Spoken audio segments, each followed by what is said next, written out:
नमस्कार, आप देख रहे हैं 5 की बात। मैं हूं नगमा। केंद्र सरकार ने 2016 में नोटबंदी की थी और इसी दौरान 1000 का नोट गायब हो गया था और उसकी जगह ली थी 2000 के गुलाबी नोट ने। लेकिन अब 2000 के नोट को लेकर तमाम तरह के असमंजस हैं। इसे लेकर कई तरह की अफवाहें हैं। सरकार ने इस पर स्थिति साफ करने की मांग आज माफ कीजिएगा, विपक्ष ने नहीं, खुद बीजेपी के नेता सुशील मोदी ने उठाई है। अफवाह है कि अब यह लीगल टेंडर नहीं रहा। सरकार को इसके बारे में स्थिति स्पष्ट करनी चाहिए। मेरा सरकार से आग्रह है कि फेज्ड मैनर में 2000 के नोट को ग्रेजुअली और विड्रॉ कर लिया जाना चाहिए। जनता को मौका दिया जाना चाहिए साल 2 साल का कि जिनके पास भी वैध तरीके से 2000 का नोट है उस नोट को वो एक्सचेंज कर सकते हैं। तो सुशील मोदी ने राज्यसभा में ये मुद्दा उठाया। बड़े पैमाने पर लोगों ने 2000 के नोटों की जमाखोरी कर रखी है। सुशील मोदी ने कहा कि मनी लॉन्ड्रिंग, टेरर फंडिंग और ड्रग में इन नोटों का इस्तेमाल किया जा रहा है। दुनिया की सभी आधुनिक अर्थव्यवस्थाओं में बड़े नोट बंद हैं। भारत में 2000 का नोट बनाए रखने का औचित्य नहीं है। सरकार चरणबद्ध तरीके से 2000 के नोट को बंद करे। तो अब इस मांग के बाद ये सवाल है कि क्या 2000 रुपए का नोट बंद होगा? जैसा कि सुशील मोदी ने ये मुद्दा उठाया है, तो बाजार में 2000 रुपए के नोट का दर्शन दुर्लभ है, ये कहा है सुशील मोदी ने। कहा कि अफवाह उड़ रही है कि 2000 का नोट अब वैध नहीं है। सरकार इन अफवाहों पर स्थिति स्पष्ट करे। 3 साल से रिजर्व बैंक ने 2000 के नोटों की छपाई बंद की है। बड़ी संख्या में नकली नोट भी जब्त किए जा रहे हैं। बड़े पैमाने पर लोगों ने 2000 के नोटों की जमाखोरी की है। मनी लॉन्ड्रिंग, टेरर फंडिंग और ड्रग में इन नोटों का इस्तेमाल किया जा रहा है। दुनिया की सभी आधुनिक अर्थव्यवस्थाओं में बड़े नोट बंद हैं। भारत में 2000 का नोट बनाए रखने का औचित्य नहीं है, इसलिए सरकार को चरणबद्ध तरीके से 2000 के नोट को बंद करना चाहिए। नोट बदलने के लिए जनता को साल 2 साल का समय मिलना चाहिए। अगर काले धन पर रोक लगानी है तो 2000 के नोट बंद हो। तो अब ये मांग जो है ये उठ रही है बीजेपी के ही सुशील मोदी की तरफ से। तो आपको पहले सुनाते हैं क्या कहा है उन्होंने राज्यसभा में। बाजार से गुलाबी रंग का जो 2000 रुपए का नोट है उसका दर्शन दुर्लभ हो गया है। एटीएम से नहीं निकल रहा है। अफवाह है कि अब यह लीगल टेंडर नहीं रहा। सरकार को इसके बारे में स्थिति स्पष्ट करनी चाहिए। मेरा सरकार से आग्रह है कि फेज्ड मैनर में 2000 के नोट को ग्रेजुअली और विड्रॉ कर लिया जाना चाहिए। जनता को मौका दिया जाना चाहिए साल 2 साल का कि जिनके पास भी वैध तरीके से 2000 का नोट है उस नोट को वो एक्सचेंज कर सकते हैं और एक निश्चित समय सीमा के बाद जो है उस नोट के प्रचलन की आवश्यकता नहीं पड़नी चाहिए, क्योंकि 2000 का नोट यानी ब्लैक मनी। 2000 का नोट मतलब होर्डिंग। इसे अगर ब्लैक मनी को बंद करना है तो 2000 के नोट को बंद करना चाहिए। तो सुशील मोदी ने जो ये मुद्दा उठाया है उस पर सपा सांसद जावेद अली खान का कहना है कि नोटबंदी के खिलाफ अब बीजेपी के अंदर ही आवाजें उठने लगी हैं। सुशील मोदी साहब ने जो प्रश्न आज उठाए हैं, मेरे ख्याल से वो ये सब चीज़ें 2016 में बड़े मोदी साहब को बता देते तो स्थिति दूसरी होती। जहाँ तक 2000 के नोट का सवाल है, ये तो किसी के समझ में उस वक्त भी नहीं आया था कि हम 1000 का नोट बंद कर रहे हैं और 2000 का नोट चला रहे हैं, चलन में ला रहे हैं। तो मैं समझता हूँ कि उन्होंने जो मुद्दा उठाया है इसका मतलब ये है कि नोटबंदी के जो उद्देश्य थे वो पूरे नहीं हुए हैं और बीजेपी के अंदर भी अब उसके खिलाफ आवाज़ें उठने लगी हैं। तो नोटबंदी का जो उद्देश्य था वो पूरा नहीं हुआ। बीजेपी के अंदर ही उसके खिलाफ अब आवाजें उठ रही हैं और ये दिखा रहा है कि नोटबंदी जो की गई वो सही तरीके से नहीं हुई। विपक्ष की तरफ से ये आवाज आ रही है सुशील मोदी के राज्यसभा में दिए गए इस बयान पर। हमारे साथ इस पर चर्चा के लिए हैं प्रोफेसर अरुण कुमार जो अर्थशास्त्री हैं, अंशुल अभिजीत प्रवक्ता कांग्रेस के और डॉक्टर अशोक सिन्हा बीजेपी नेता। डॉक्टर अशोक सिन्हा, नोटबंदी के खिलाफ अब बीजेपी के अंदर से ही आवाजें उठने लगी हैं, ऐसा मानना है विपक्ष का। सुशील मोदी के आज के बयान को आप कैसे देखते हैं? सुशील जी का जो बयान है आज राज्यसभा में बहुत रैशनल उन्होंने अपना ओपिनियन दिया है। और कहां से विपक्ष ये सोच रहा है कि नोटबंदी के खिलाफ ये बात हो गई। उन्होंने एक प्रैक्टिकल अप्रोच लेने की बात कही है आज के संदर्भ में कि जो 2000 के नोट्स हैं उसको फेज्ड मैनर में लोगों को मौका देकर ताकि उसको वो रिटर्न कर सकें और उसको फेज आउट करें, चूंकि सर्कुलेशन में है नहीं। अब करीब करीब 2000 का जो नोट है वो सर्कुलेशन से करीब करीब गायब हो गया है। 500 के नोट जैसे 35%। वो नोट वैध है या वो नोट नहीं वैध है, वही तो वो कह रहे हैं कि सरकार को इसके ऊपर स्थिति को स्पष्ट करना चाहिए कि है क्या मामला, इसके ऊपर सफाई नहीं है। नहीं, लेकिन उन्होंने आशंका जताई है कि इसका इस्तेमाल जिस तरह से सर्कुलेशन में कम हो गया तो इसका इस्तेमाल निश्चित रूप से होर्डिंग में हो रहा है और वो इलीगल एक्टिविटी में हो रहा है, ह्यूमन ट्रैफिकिंग में हो रहा है, टेरर फंडिंग में हो रहा है। तो ये तो क्लियर एक सजेशन है आज के। डॉक्टर सिन्हा, क्या उससे ये क्लियर नहीं कि नोटबंदी का जो उद्देश्य था वो तमाम उद्देश्य पूरे नहीं हुए, क्योंकि टेरर फंडिंग में ये मेन मकसद था कि करप्शन खत्म हो, टेरर फंडिंग के में जो पैसे इस्तेमाल हो रहे हैं उन सबको निरस्त कर दिया जाए। पर अब ये 2000 का नोट जो 1000 को बंद करके लाया गया वो इन्हीं सब चीजों में इस्तेमाल हो रहा है, तो ये नोटबंदी के औचित्य पे सवाल उठाता है या नहीं? ये कहां औचित्य पे सवाल उठा रहा है?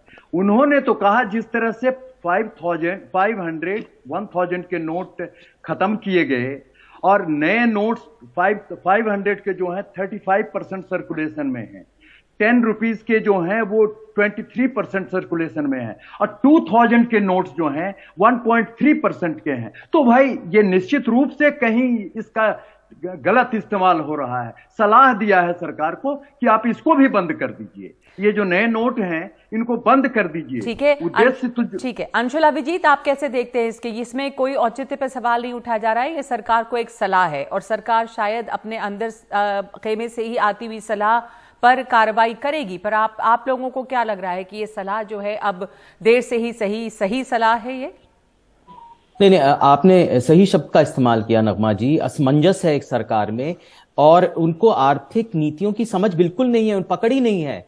एक अनाड़ीपन है, एक कच्चापन है। जो नोटबंदी थी पहले में, जो शुरुआत में जो नोटबंदी आई, उसका कोई आर्थिक, उसमें कोई वो तर्क नहीं था, कोई आर्थिक लॉजिक नहीं था। वो एक सियासी एक फैसला था, वो कैसे विपक्ष को खत्म करे उसका ये फैसला था। क्योंकि जो एक प्रधानमंत्री ने काले धन हटाने की जिस बात की वकालत की कि लोगों को कुर्बानियां देनी होंगी, वहां पर लोग लाइन में जो मर गए, उन्होंने कहा कि नहीं, कुर्बानियां लोगों को देनी होगी क्योंकि जो अमीर आदमी है वो और परेशान हो रहे हैं। इस तरह के तर्क लाएं। आप अच्छी तरह जानती हैं नगमा जी कि जब काला धन जो उद्देश्य था तो कभी पूरा हुआ नहीं। जितने भी 15 लाख करोड़ और 15,44,000 करोड़ जो थे वो वापस बैंक में आ गए। और इतना ही नहीं, आरबीआई अरुण जेटली ने उसके बाद ये कहा कि जो वापस पैसे आए उनमें से 31% वैसे थे उन बैंक अकाउंट में आए जो 80 लाख से ज्यादा जिनके वो बैंक अकाउंट में ज्यादा धन था। तो गरीब जो अमीर आदमी था उसने ज्यादा पैसे वापस दिए, उन्होंने तो अपना पैसा लॉन्डर कर दिया और कोई भी उद्देश्य इसका पूरा नहीं हुआ।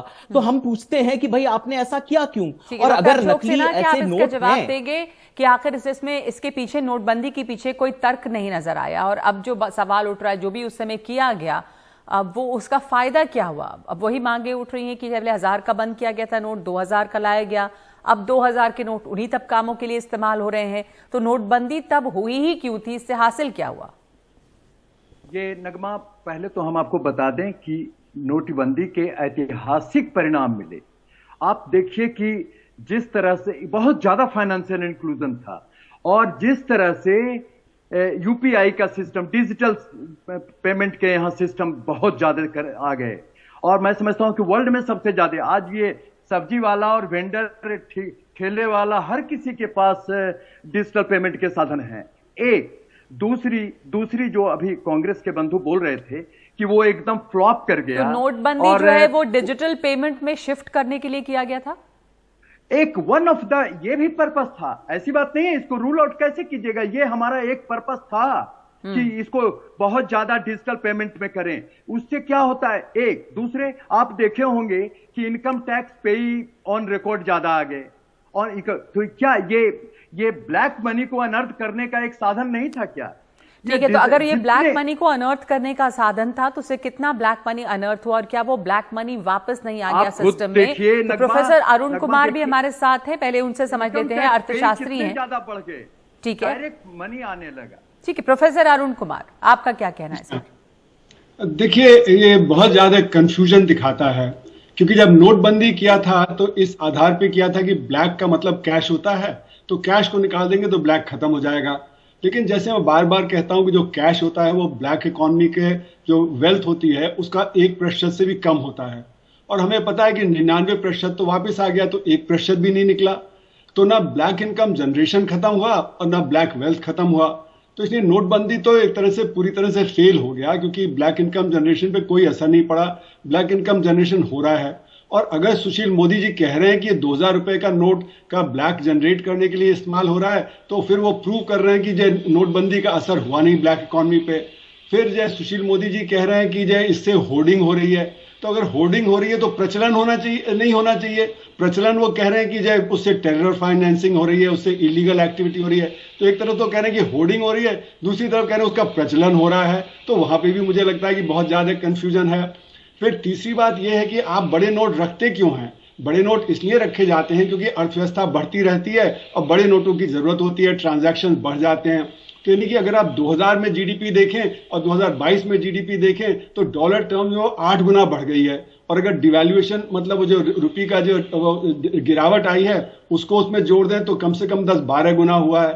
फाइनेंशियल ट्रांजैक्शन जोड़ दें तो 20 गुना हो गया है जो हमारा जीडीपी 2000 के कंपैरिजन में, जो फाइनेंशियल ट्रांजैक्शन के पॉइंट ऑफ व्यू से अगर देखा जाए। तो इसलिए बड़े नोटों की जरूरत होती है। 2015 में आरबीआई ने जो फाइनेंस मिनिस्ट्री को कहा था कि हमें 2000, 5000 और 10,000 रुपए के नोट की जरूरत है, क्योंकि उस समय तक 1000 रुपए के नोट थे और वो पर्याप्त नहीं होते थे। बहुत ज्यादा नोट लोगों को ले जाने पड़ते थे, हमारे देश में असंगठित क्षेत्र बहुत है। तो मिनिस्ट्री ऑफ फाइनेंस ने कहा कि 2000 तो ठीक है, पर 5000, 10,000 अभी नहीं करेंगे। लेकिन अब समय आ गया है, अब हमने देखा कि जो नोटबंदी के पहले 18 लाख करोड़ रुपए की जो करेंसी इन सर्कुलेशन थी, वो 30 लाख करोड़ रुपए हो गई है। यानी कि हमारा जो कैश टू जीडीपी रेशियो बढ़ता ही चला जा रहा है, यानी कैश की रिक्वायरमेंट बढ़ती चली जा रही है। हालांकि जो भी डिजिटाइजेशन ने किया, पर कैश की रिक्वायरमेंट तो बढ़ रही है। तो आरबीआई को फिर बहुत ज्यादा 500 रुपए के नोट इशू करने पड़ेंगे, और उससे कोई ब्लैक इकोनॉमी पे असर पड़ने वाला नहीं, क्योंकि वो जो कोई 500 रुपए का रख लीजिए चाहे 2000 का रख लीजिए, जो भी आपको रखना है आप रख सकते हैं। तो इसलिए मेरा मानना है कि 2000 रुपए के नोटों को खत्म करने से कोई बात बनने वाली नहीं है। ये एक बड़ी कंफ्यूज थिंकिंग की दिखाती है हमारे अर्थव्यवस्था में। और एक जो आपने बात कही अभी कि जो बड़े करेंसी नोट रखे जाते हैं वो इसलिए क्योंकि आपकी अर्थव्यवस्था वैसे बढ़ती है, इसलिए बड़े नोटों की जरूरत पड़ती है। लेकिन दुनिया के तमाम जो बड़े देश हैं, जैसे आज सुशील मोदी ने भी राज्यसभा में कहा, चाहे आप अमेरिका की बात करें, डॉलर देखें, बहुत बड़े डिनोमिनेशन की करेंसी नहीं इस्तेमाल होती अक्सर। तो उसके पीछे क्या औचित्य है? वहाँ पे इस्तेमाल ज़्यादातर देशों में नहीं है बड़े नोट, बल्कि ऐसे मुल्क जैसे कि शायद अगर इंडोनेशिया हो, थाईलैंड हो, इस तरह के देशों में हम देखते हैं कि बड़े डिनोमिनेशन ज्यादा चलते हैं। देखिए, ऐसा है कि ये निर्भर करता है कि आपकी अर्थव्यवस्था में किस प्रकार से ट्रांजैक्शन होते हैं। तो यूएसए में जो ट्रांजैक्शन है वो बहुत ज्यादा इलेक्ट्रॉनिक फॉर्म में होते हैं, सबके पास credit card, debit card, electronic transfer के जरिए होते हैं। हमारी अर्थव्यवस्था में जहां 94% लोग असंगठित क्षेत्र में काम करते हैं, उनके पास ये जरिया नहीं होता है, तो वो कैश में प्रीफर करते हैं। फिर जैसे जापान है, जापान में जो कैश टू जीडीपी रेशियो वो 18% है, और वहां पे ब्लैक इनकम जनरेशन बहुत कम है। लेकिन नाइजीरिया में कैश टू जीडीपी रेशियो सिर्फ 1.5% है, जबकि वहां पे ब्लैक इनकम जनरेशन बहुत ज्यादा है। स्वीडन है, वहां पे कैश टू जीडीपी रेशियो 1.5% है, जबकि वहां पे बहुत क्लीन अर्थव्यवस्था है। तो कैश से सिर्फ ब्लैक इनकम जनरेशन नहीं होता है, ब्लैक इनकम जनरेशन तो गैर कानूनी काम करने से, अवैध काम करने से है। और प्रधानमंत्री ने खुद ही कहा कि हमारे देश में तो सिर्फ 15 मिलियन टैक्स पेयर हैं जो इफेक्टिव टैक्स पेयर हैं। तो हालांकि संख्या बढ़ गई, 7 करोड़ हो गई जो टैक्स फाइल करते हैं, पर उसमें 4 करोड़ तो नील रिटर्न फाइल करते हैं, और फिर जो 2.5 करोड़ है वो बहुत कम टैक्स से फाइल करते हैं। सिर्फ 1.5 करोड़ इफेक्टिव टैक्स पेयर हैं। तो नोटबंदी का उस पर भी असर नहीं पड़ा, तो टैक्स जीडीपी रेशियो भी नहीं बढ़ा। हमारा जो डायरेक्ट टैक्स जीडीपी रेशियो है वो बढ़ जाना चाहिए था। अगर काले धन की अर्थव्यवस्था पे असर है, कम से कम वो 5% हुआ करता था, वो 20% हो जाना चाहिए था। तो अभी भी 5% ही है। तो इसका मतलब है कि जो हमारा जो ब्लैक इकोनॉमी पे नहीं पड़ा। साफ तरीके से आपने समझाया कि अर्थव्यवस्था पे क्या असर पड़ा नोटबंदी का। डॉक्टर अशोक सिन्हा, आखिरी कमेंट आपसे। कुल मिला के जो नोटबंदी का जो भी असर हुआ या कुछ असर नहीं हुआ या किसी तरह का कोई फायदा नहीं हुआ, ये असमंजस बना हुआ है और सरकार में यही असमंजस की स्थिति है। 2000 रुपए के नोट को बंद करने की जो मांग है वो भी इसी असमंजस को दिखा रही है।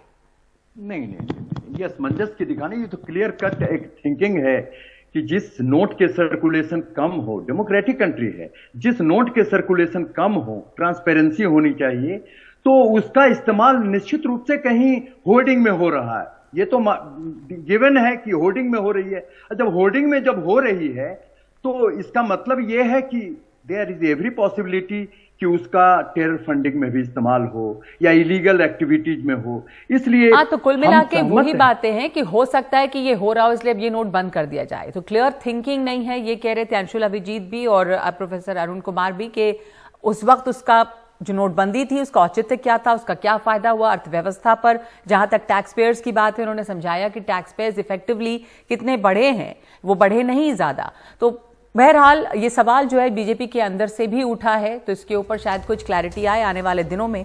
धन्यवाद आप तीनों लोगों का हमारे साथ इस चर्चा में शामिल होने के लिए। और अब आपको दिखाते हैं एक अंडरकवर कॉप की कहानी, यानी एक पुलिस ऑफिसर की कहानी जिन्होंने पर्दे में रहकर एक बड़ा केस सुलझाया है। जुलाई में इंदौर पुलिस को राज्य के सबसे बड़े एमजीएम मेडिकल कॉलेज में रैगिंग की गुमनाम शिकायत मिली थी। पुलिस ने भी इस शिकायत का पर्दाफाश पूरे फिल्मी अंदाज में किया। जीन्स, टॉप और बैग टांगे 24 साल की अंडरकवर कॉप शालिनी चौहान 3 महीने से ज्यादा रोज कॉलेज कैंटीन में बैठी रहती, दोस्त बनाती, कैंटीन में चर्चा करती। आखिरकार इस ब्लाइंड रैगिंग केस में उन्होंने अपनी टीम के साथ सबूत जुटाए, जिसके आधार पर 11 छात्रों के खिलाफ मामला दर्ज हुआ है। 11 आरोपी छात्रों में 9 मध्य प्रदेश, एक बंगाल और बिहार से हैं। कॉलेज प्रशासन ने सभी को सस्पेंड कर दिया है। जीन्स टॉप पहनना, बस्ता टांगना, किताबें भरना और कॉलेज की कैंटीन में जाकर बैठना, आप कहेंगे ये तो रोज़ किसी कॉलेज जाने वाले छात्र का काम होता है, लेकिन आपको पता लगे कि वो छात्र मेडिकल कॉलेज में जा रहा था या जा रही थी और वो कॉमर्स ग्रेजुएट हैं और पेशे से पुलिस कांस्टेबल हैं, है ना, अपने आप में पूरा फिल्मी मसाला। इंदौर की संयुक्तागंज पुलिस स्टेशन में तैनात शालिनी चौहान 24 साल की हैं और उन्होंने 4-5 महीने पुराना एक रैगिंग का केस था जिसको अपनी टीम के साथ और जो वहाँ के आला अधिकारी हैं पुलिस के, उनके साथ मिलकर के सॉल्व किया है। और इस वक्त तहजीब काजी जो संयुक्तागंज पुलिस स्टेशन के इंचार्ज हैं और उनके साथ शालिनी चौहान भी हमारे साथ मौजूद हैं। आप दोनों का बहुत बहुत शुक्रिया। सबसे पहले तो तहजीब जी, आपसे जानना चाहेंगे कि ये कोई परंपरागत केस नहीं था, खत भी गुमनाम था या आप लोगों को दिल्ली में काउंसिल से बात करनी पड़ी, तो कितना आसान या कितना मुश्किल था इस केस को सॉल्व करना? पहले तो आप बहुत बहुत धन्यवाद आपको अप्रिसिएशन के लिए, पुलिस वर्क के लिए। दूसरा ये कि आप बता रहे कैसे प्लान किया था, तो उसके लिए यह था कि जब हमके पास ये कंप्लेंट आई थी तो कंप्लेंट के समय फरियादी के कोई नाम नहीं थे, ना आरोपी के नाम थे इसमें। उनने जो साथ में चैट लगाई थी, व्हाट्सएप चैट, वो भी उसमें नंबर फरियादी और जो आरोपी थे उनके नंबर डिलीट करके लगाई थी। जब हम स्टूडेंट से पूछ रहे थे वर्दी में जाकर, तो वो लोग भी सामने डर के और भय की वजह से बता नहीं पा रहे थे। हमने फिर दिल्ली में जो इनकी हेल्पलाइन नंबर है वहाँ से नंबर लेने का प्रयास किया, तो नंबर नहीं मिल पाए। उन्हें उनकी जो संहिता है उसके हिसाब से वो नंबर नहीं बताते हैं फरियादी का। फिर हमने व्हाट्सएप फेसबुक पर लॉगिन कर अमेरिका से जानकारी लेना चाहिए, उनके द्वारा भी जानकारी नहीं उपलब्ध कराएगी। तब पुलिस के जो परंपरागत तरीका होता है पूछताछ का और गोपनीय रूप से पूछताछ करने का, वो उसका प्लानिंग की गई और हमने हमारी टीम बनाई जिसमें शालिनी और जो दूसरे भी कांस्टेबल्स वगैरह थे, सब लोगों को भेजा कैंटीन और जो कैंपस था उसके आसपास जाकर, जहाँ पर चाय की दुकानें थी या जहाँ ऐसे उठते बैठते थे स्टूडेंट, वहाँ जाके अपनी आइडेंटिटी हाइड कर दूसरी आइडेंटिटी बताया, कभी नर्स, कभी डॉक्टर्स, कभी कोई ग्रुप बन के वहाँ पर बातचीत करते थे। और ये जो शालिनी और जो दूसरे सिपाही वगैरह जाते थे, ये वहाँ पर जाके जूनियर्स से बात करते थे और बात करने के दौरान ये पता चल जाता था किस प्रकार से उनको परेशान करते हैं सीनियर, कौन परेशान करता है। तो ये लोग आके फिर हमको बता देते थे कि ये लोग हैं, तो उन लोगों से हम अपने हिसाब से काउंसिल करके बात करते थे। उनका जो लीगली स्टेटमेंट वगैरह होना होता था वो स्टेटमेंट ले लेते थे और इसी प्रकार हमको साक्ष्य मिले इसमें और इस केस का खुलासा हुआ। शालिनी, आप बिल्कुल एक कॉलेज छात्र जैसी ही लगती हैं, युवा हैं। आपके लिए कितने अलग तरह का यह अनुभव था, खास करके कॉलेज कैंटीन में जाकर बैठना, उनसे बातचीत करना और इस मामले की तह तक पहुंचना? मेरे लिए एक नई चीज़ थी ये। हमारे जो ऑफिसर्स थे उनके निर्देशानुसार मैं स्टूडेंट बन के जाती थी वहाँ पर और फ्रेंडशिप करती थी और कुछ अपनी बातें बताती थी और उनसे भी कुछ बातें रैगिंग की करती थी मैं। तो उस हिसाब से धीरे धीरे फिर उन्होंने नाम बताए कुछ लोगों के और फिर मैं सारे अपने सीनियर्स को आकर बताती थी। तो जब आप जाती थी वहाँ पर तो बच्चे तो एक दूसरे को पहचानते हैं, कोई नया चेहरा आपका जैसे देखते हैं तो वो सवाल नहीं पूछते थे आपसे? सवाल पूछते थे लेकिन मैं थोड़ा सा घुमा देती थी बात को और अपने में वो हो जाती थी थोड़ा सा कि तो उन्हें इतना कोई पता नहीं पड़ता था। कैंटीन में सभी तरह के लोग रहते थे। जब भी ये क्वेश्चन एक दो बार हुआ है तो मैं बात को घुमा देती थी।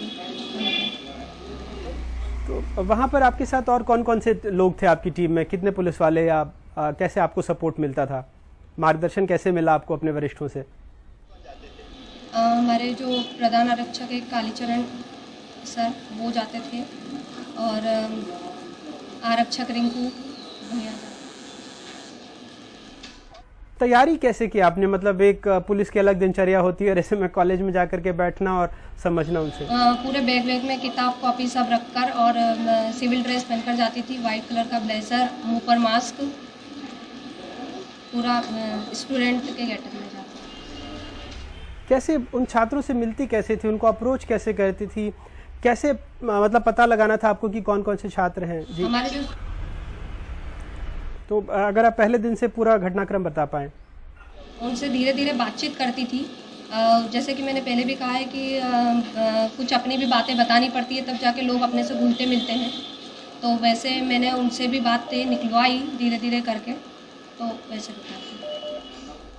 थोड़ा मतलब अगर उस दिन के बारे में और आप बता पाएं या उस पूरे घटनाक्रम के बारे में, पूरे उस कालचक्र के बारे में अगर आप बता पाएं।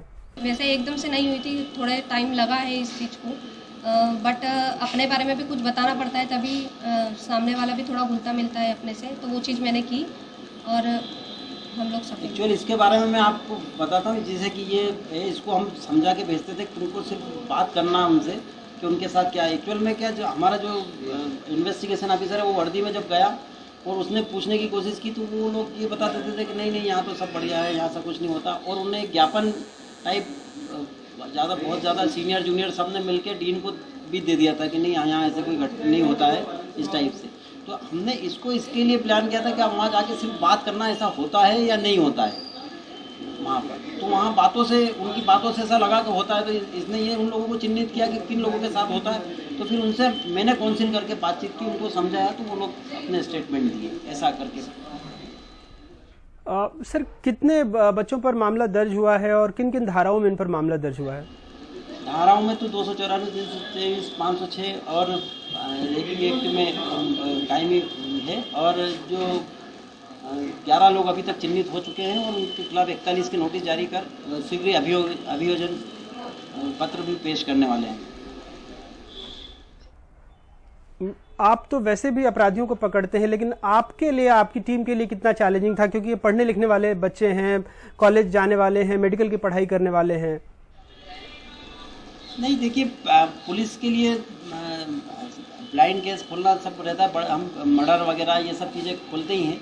ये केस एक साधारण टाइप का केस था हमारे लिए, परंतु जब उसका पैटर्न देखा हमने कि जब फरियादी नहीं मिल रहे हैं, आरोपी का भी नहीं पता है, परंतु घटना फिर भी हो रही है, तो इसमें हमने खात्मा लगाने के लिए भी सोचा था। फिर खात्मा लगाने के सोचा था, उसी टाइम पर हमारे पास कुछ ऐसे फ़ोन आए वहाँ से कि सर घटनाएं सही में होती है पर कोई सामने नहीं आना चाहता। तो मुझे लगा कि अगर इसमें हम खात्मा लगा देंगे तो जो जूनियर्स वहाँ पर जाते हैं, जो उनके साथ मानसिक प्रताड़ना झेलना पड़ती है, उनके साथ अन्याय होगा। तो इसके लिए थोड़ा सा जो ट्रेडिशनल पुलिसिंग है वो उसका उपयोग किया। और जो जूनियर्स जाते हैं, जिनको पढ़ाई से डर लगता है या कॉलेज के कैंपस से भय लगने लगता है इस कारण से, तो उनको थोड़ा भय दूर हो, और जो सीनियर्स बदतमीजी करते हैं, रैगिंग करते हैं, उनमें भय हो, इसके लिए हमने ये प्रयास किया।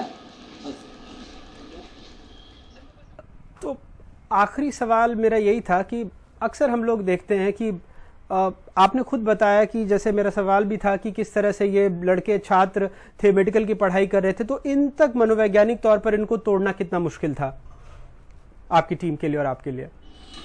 मुश्किल तो इसलिए था कि जो मेडिकल स्टूडेंट्स के बीच में जाके उनसे जानकारी निकलाना, वो पढ़े लिखे रहते हैं, इंटेलिजेंट है, अगर उन्होंने ठान लिया है कि हमको नहीं बताना तो नहीं बताएंगे। फिर दूसरा, कॉलेज कैंपस में इलीगली किसी से दादागिरी या मारपीट या कोई इस टाइप की चीज़ भी नहीं हो सकती है, या किसी को प्रताड़ित करके नहीं पूछा जा सकता है। तो वहाँ पर हमको वो साइकोलॉजिकली और वैधानिक तरीके से काम करना था।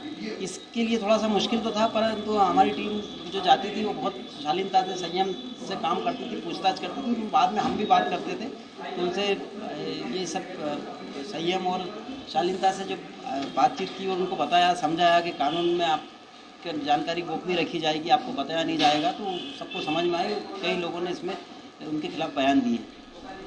सर, तहजीब जी, शालिनी जी, आप तो का बहुत बहुत शुक्रिया, आपकी पूरी टीम का बहुत बहुत शुक्रिया, आपके आला अधिकारियों का बहुत बहुत शुक्रिया कि आप लोगों ने बिल्कुल एक फिल्मी अंदाज से, जैसा आपने खुद कहा कि बहुत संवेदनशील मामला था, क्योंकि जूनियर छात्रों के मन में भय था, वो सामने नहीं आ रहे थे, और ऐसे में कॉलेज कैंपस में जाकर, वो भी मेडिकल कॉलेज के प्रदेश के सबसे बड़े इस केस को सॉल्व करना। हमसे बात करने के लिए आप दोनों का बहुत बहुत शुक्रिया। धन्यवाद।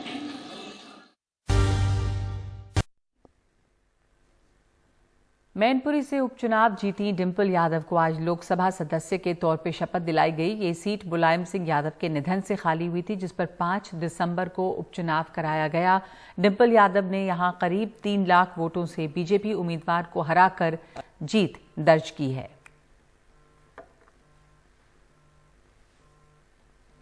अखिलेश यादव और डिंपल यादव से बात की है हमारे सहयोगी राजीव रंजन ने। हमारे साथ हैं उत्तर प्रदेश के पूर्व मुख्यमंत्री अखिलेश यादव। सर, कैसे देखते हैं 2024 की लड़ाई को? 2024 अच्छी होगी और मुझे उम्मीद है कि चरम सीमा पर जो महंगाई है, जो चरम सीमा पर जो बेरोजगारी है, किसान जो बर्बाद हुआ है, उसका रास्ता जनता निकालेगी और भारतीय जनता पार्टी को इन सवालों के जवाब देने पड़ेंगे। मैनपुरी से आप जीत के आए, डिंपल जी कैसे देखते हैं लड़ाई को? किन किन मुद्दों को उठाएंगे आप? पूरा तमाम मुद्दे हैं और ज़मीनी मुद्दे हैं, जहां हमारा किसान परेशान है, हमारा युवा परेशान है, हमारी महिलाएं परेशान हैं, वहाँ व्यापारी भी परेशान हैं। तो मैं समझती हूँ मुद्दे बहुत हैं, अनगिनत मुद्दे। बीजेपी लेकिन जीत के दावे कर रही थी मैनपुरी में, लेकिन पटकनी दे दी आप लोगों ने। सवाल ये नहीं है कि पटकनी का। बीजेपी हमेशा ये कोशिश करती है कि माहौल बना दें। माहौल से थोड़ी होता है, ज़मीन पे क्या है। भाई वो नेताजी के लोग थे, नेताजी ने वहाँ सेवा की है, नेताजी ने वहाँ इतना काम किया है। बीजेपी को कम से कम अपना विकास तो बताना चाहिए था कि विकास क्या किया उन्होंने। जब खाली हाथ वहाँ जाएंगे आप विकास के लिए, तो आपको वोट भी उतना ही मिलेंगे। एक अंदर चढ़ के रामपुर में हारी और बीएसपी कह रही है कि आप बीजेपी से मिले। देखिए, बीएसपी के बारे में कुछ नहीं कहिए, क्योंकि बीएसपी के बारे में आम जनता जानती है।